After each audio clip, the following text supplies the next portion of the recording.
لیکن عموماً آپ نے اپنے خاندانوں میں یا ماحول میں ایسی مثالیں دیکھی ہوں گی کہ جو ہی مال زیادہ آنے لگ گیا خرابیاں بھی زیادہ ہونے لگ گئیں، ساتھ ہی بہت سی حرام چیزیں بھی چلی آئیں، بلکہ حرام چیزوں کی کثرت ہوتی ہی مال کی کثرت کی وجہ سے ہے۔ شراب بھی وہی افورڈ کر سکتا ہے جس کے جیب میں پیسہ ہو اور ایکسیسو منی ہو، اور پھر خصوصاً معاف کیجئے جب پیسہ بھی حلال کا ہو تو اس سے شراب خریدنا مشکل ہے اور خریدنے کو دل بھی نہیں چاہے گا، لیکن جب وہ سود کا پیسہ ہو مثلا، حرام پیسہ حرام ہی جگہ پر لگانے کے قابل ہوتا ہے۔ ناپاک چیز سے کبھی پاکی نہیں پھوٹ سکتی، خیر اور بھلائی نہیں عام ہوتی، وہ بے برکتی اور غلط چیزوں میں ہی استعمال ہوتا ہے۔ لہذا جب حرام کا مال آتا ہے وہ حرام جگہوں پہ لگتا ہے، جس سے بے چینی بڑھتی ہے، بے اطمینانی عام ہوتی ہے، آپس میں نفرتیں اور عداوتیں بڑھتی ہیں۔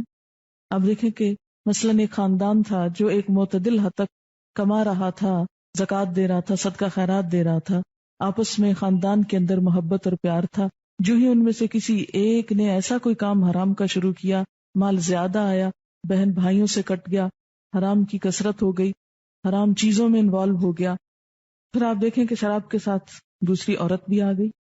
جب پیسہ کم ہوتا ہے تو عموماً دوسری طرف نگاہ کم اٹھتی ہے، اور عموماً کیا ہوتا ہے پھر حرام حلال کی تمیز بعض اوقات اٹھنے، یہ میں یہ نہیں کہہ رہی کہ نعوذ باللہ سب ایسا کرتے، یعنی ان چیزوں کا احتمال حلال کے دائرے میں نہ ہونے کے برابر یا کم سے کم ہوتا ہے۔ یہ چیزیں یعنی ایک حرام بہت سے حرام اور غلط کاموں کو جنم دینے کا سبب بنتا ہے۔ تو جتنا مال بڑھتا جاتا ہے تو ہوس بڑھتی جاتی ہے، اتنا ہو گیا اب اتنا اور ہو جائے، اتنا اور ہو جائے، ساری توجہ صرف اس کے اکٹھا کرنے پر، وہی پاگل پن ہو جاتا ہے۔ باولا شخص جسے اپنی کیئر بھول جاتا ہے، بال بچوں کی بھول جاتا ہے، اسی طرح حرام کے ذرائع سے بہت مال اکٹھا کرنے والے خود اپنی ذات کی، اپنی بیوی، اپنے بچوں، اپنے خاندان، ان تمام سے غافل ہو جاتے ہیں۔ وہ سمجھتے ہم نے مال دے دیا، پیسہ دے دیا، اب یہ محبت کے بھی بدل ہو گیا اور باقی سب چیزیں بھی اسی سے پوری ہو جائیں گی۔ تو وہ جو انسان کو انسان سے محبت اور ہمدردی اور شفقت ملتی ہے، اس کی جگہ مال سے پوری کرنے کی کوشش کی، جو بالکل ہی الٹ ہو گیا سب کچھ۔ پھر آپ دیکھیں کہ حرام کے مال سے جو صدقہ دیا وہ قبول نہیں، اگر وراثت میں چھوڑا تو جہنم کا توشہ لے کے مرا انسان۔ تو حلال کا اثر نسلوں تک جاتا ہے، اسی طرح حرام کا اثر بھی نسلوں تک جاتا ہے، نسلیں متاثر ہونے لگتی ہیں اس سے۔ تو بات میں یہ کر رہی تھی کہ جب مال ایک جگہ جمع ہو جاتا ہے تو اس سے خرابی ہونے لگتی ہے بہت سی۔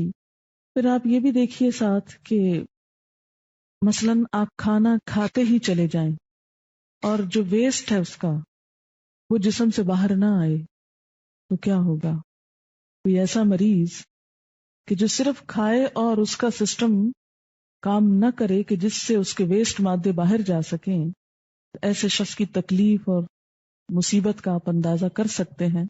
بالکل اسی طرح اگر ایک شخص صرف مال حاصل کر رہا ہے اور اسے خرچ نہیں کر رہا، دوسرے کی ضرورت پہ نہیں دے رہا، نکال نہیں رہا، تو اسی وجہ سے ہم دیکھتے ہیں کہ جو نبی صلی اللہ علیہ وسلم کو معراج کے موقع پہ دکھائے گئے کہ سود خاروں کے پیٹ بہت بڑے بڑے، کیونکہ وہ صرف مال ڈال رہے ہیں، کھینچ رہے ہیں، روپے سے روپیہ بڑھا رہے ہیں اور آگے نہیں دے رہے، اور اس کو کھانے کے لیے پھر کون آئے؟ سانپ ڈالے گئے۔ اس کے برعکس جو شخص مال کو حلال طریقے سے کمائے، اپنی ذات پر بھی خرچ کرے، دوسروں پر بھی خرچ کرے، اور فرض کے علاوہ، صدقات کے علاوہ مقروض کو قرض بھی دے، اور اگر مقروض قرض واپس نہ کر سکے تو اس کو صدقہ کر دے، اس کا کیا اجر ہے، کیا جزا ہے؟ حضرت ابو قتادہ فرماتے ہیں کہ جس شخص کو یہ بات محبوب ہو کہ اللہ تعالیٰ اسے قیامت کے دن کی سختیوں سے نجات دے، اسے چاہیے کہ تنگ دست کو مہلت دے یا اسے معاف کر دے۔ صحیح مسلم کی روایت۔ آپ صلی اللہ علیہ وسلم نے فرمایا کہ جس شخص کے ذمے کسی کا قرض ہو اور مقروض ادائیگی میں تاخیر کرے تو قرض خواہ کے لیے ہر دن کے عوض صدقہ ہے۔ آپ صلی اللہ علیہ وسلم نے فرمایا جو شخص کسی تنگ دست کو مہلت دے یا معاف کر دے، قیامت کے دن اللہ اسے اپنے سائے میں جگہ دے گا۔ صحیح مسلم کی روایت۔ اور اسی طرح اگر مقروض جو ہے تنگ دست ہو یا قرض خواہ زیادہ ہو تو اسلامی عدالت قرض خواہ یا قرض خواہوں سے مہلت دلوائے یا قرض کا کچھ حصہ معاف کرائے گی. یعنی ایک شخص اگر مقروض ہے، دب گیا، جیسے ایکسیڈنٹ ہے کسی کا خدا نہ خواستہ، تو اب اس میں صرف اس کے رشتے داروں یا خاندان والوں کا ہی تو ذمہ نہیں، دوسرے بھی جو آس پاس ہیں ان کا بھی ذمہ ہے. تو ایسی صورت میں کیا ہے کہ اسلامی حکومت یعنی اسلامی نظام جب قائم ہو تو حکومت انٹرفیئر کرے، مقروض شخص کا قرضہ معاف کرائے یا اسے مہلت دلائے. یہ اس صورت میں جب کوئی دیوالیہ ہو جائے. حضرت ابو سعید کہتے ہیں کہ نبی صلی اللہ علیہ وسلم کے زمانے میں ایک شخص کو پھل کی خرید و فروخت میں نقصان ہوا اور اس کا قرضہ بہت بڑھ گیا. آپ نے لوگوں سے فرمایا اس پر صدقہ کرو. لوگوں نے صدقہ کیا، پھر بھی اتنی رقم نہ ہو سکی جو قرضہ پورا کر سکے. آپ صلی اللہ علیہ وسلم نے قرض خواہوں سے فرمایا جو کچھ تمہیں ملتا ہے لے لو اور تمہارے لیے یہی کچھ ہے، یعنی اور نہیں دے سکتا. یہ یعنی حکومت جبرن بھی معاف کروا سکتی ہے اگر ایک شخص بالکل ہی پس کر رہ جائے اپنے قرضوں میں. حضرت عبداللہ بن کعب کہتے ہیں کہ میرے باپ کعب بن مالک نے عبداللہ بن ابی حضرت سے مسجد نبوی میں اپنے قرض کا تقاضا کیا. دونوں چلانے لگے. انسان تھے نا.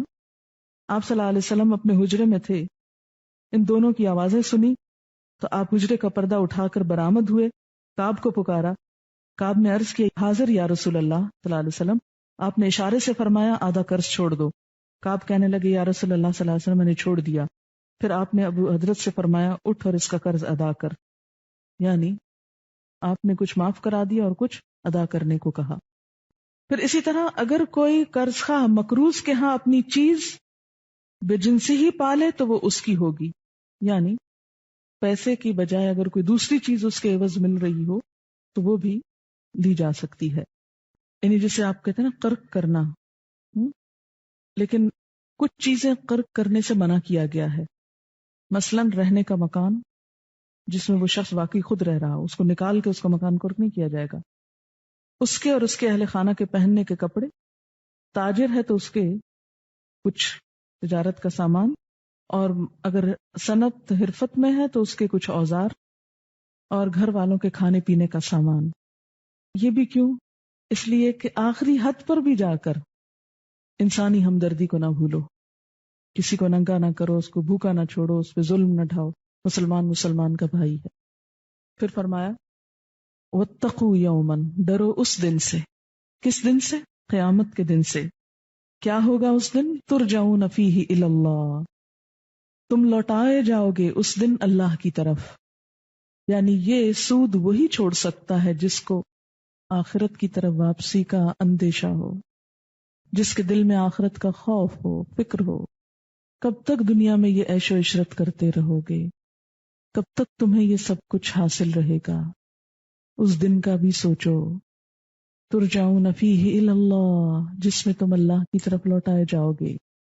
ثم توفی کل نفس، پھر پورا پورا دیا جائے گا ہر شخص کو. کیا؟ ما کسبت، جو اس نے کمائی کی. وہم لا یظلمون، اور وہ ظلم نہ کیے جائیں گے. یعنی کسی انسان پر کچھ بھی ظلم نہ ہوگا.